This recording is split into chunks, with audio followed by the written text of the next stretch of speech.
Guys, सो jet का exam तो हो गया कल। हालांकि डिफिकल्टी लेवल मुझे लग रहा है थोड़ा मीडियम टू डिफिकल्ट था, तो cut off for sure will go down comparatively. मेरे को लगता है कट ऑफ काफी कंपैरेटिवली, काफी तो नहीं बट कंपैरेटिवली नीचे रहेंगे। जैसा लग रहा था कैलसी का कोई रोल ऐसा खास तो हुआ ही नहीं, बिकॉज कैलसी प्रोवाइड करने के बाद भी कैलसी जैसे क्वेश्चंस तो थे नहीं जिसकी हेल्प से हम क्वेश्चंस को जल्दी सॉल्व कर पाते। तो लगता भी कि हाँ चलो कैलसी का फायदा हो रहा है और कट ऑफ हाई जा रहा है। हालांकि I think cut paper tough होने से पढ़ने वालों को फायदा ही होता है, बिकॉज अगर कट ऑफ नीचे आ रहे हैं तो बेनिफिट ही है। मेरे को लगता है 30 अराउंड का score is a good score in yesterday's that paper. आप 30 के ऊपर अगर ला रहे हो तो आपको एक्सेल आ रहेगा और बहुत सारे कॉलेजेस का कॉल का की श्योरिटी है। ठीक है।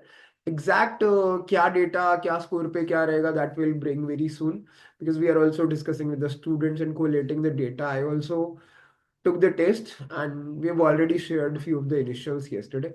But now the question students were asking, because जैसे एग्जाम हुआ है तो अब उनको लग रहा है कि सर रिस्पॉन्स शीट कब आएगी, कब हमको पता चलेगा कि हमारा क्या स्कोर है।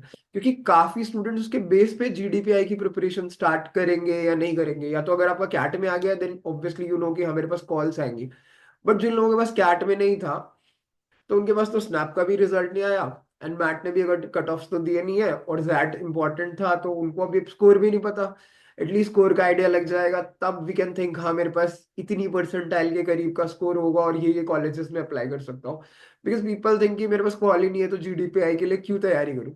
ऑल्दो आई थिंक जीडीपीआई के लिए you should prepare irrespective of the calls, क्योंकि कॉल तो हो सकता है सी मैट या बाद में भी आ जाए। But GDPI is one of the most important parts of your personality transformation. I think so.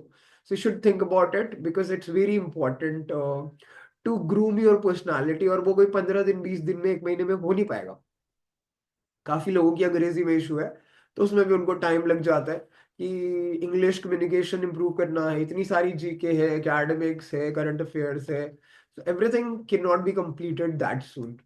तो इसलिए I think GDPI should be started very soon, but still because we think कि कॉल आए तभी घर वालों को बोल पाए कि हम जीडीपीआई शुरू कर दें कि ना करें, और सिंसियर एफर्ट्स भी तभी आते हैं। तो रिस्पॉन्स शीट जैट की अगर लास्ट ईयर की बात करूं तो 7 तारीख को जैट का पेपर था, एंड रिस्पॉन्स शीट 11 रात को और 11 को रात को आ गई थी मोस्टली सबके पास। तो नॉर्मली 5 to 6 डेज का टाइम जैट वाले लेते हैं। तो इस बार अगर 5 को पेपर हुआ है तो मेरा assumption है कि मैक्सिमम 10 से 11 तारीख के बीच यानी फ्राइडे या सैटरडे को रिस्पॉन्स शीट आ जानी चाहिए। That time we will be able to know कि हमारे क्या क्या स्कोर रहेगा।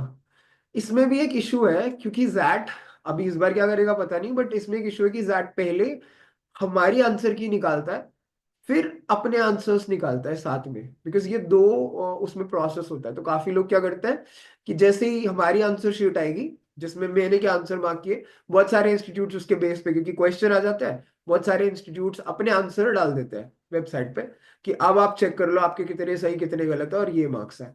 लास्ट 2 ईयर्स में देख रहा हूँ लेकिन उनका प्रिडिक्शन बहुत गलत होता है, उनके आंसर्स भी काफी गलत होते हैं as far as BDM is concern. काफी केसेस में ऐसा हुआ है, because last to last year also I remember कि माई स्टूडेंट्स के कम से कम 6 6 7 7 नंबर ऊपर नीचे हुए थे। और जैड में 5 to 7 मार्क्स ऊपर नीचे होना it's a big thing guys, it's really big. ठीक है। तो but I think response sheet will have in 5 to 6 days, so 10 to 11 by that 10th and Jan 11th Jan we should have the response sheet, and by that time we'll be able to understand कि हमारे कितना score आ रहा है और किस पे कितनी percentile बन रही है। ठीक है। So all the very best and keep preparing for rest of the exams, या फिर आप जीडीपीआई के लिए शुरू कर दीजिए। Okay guys.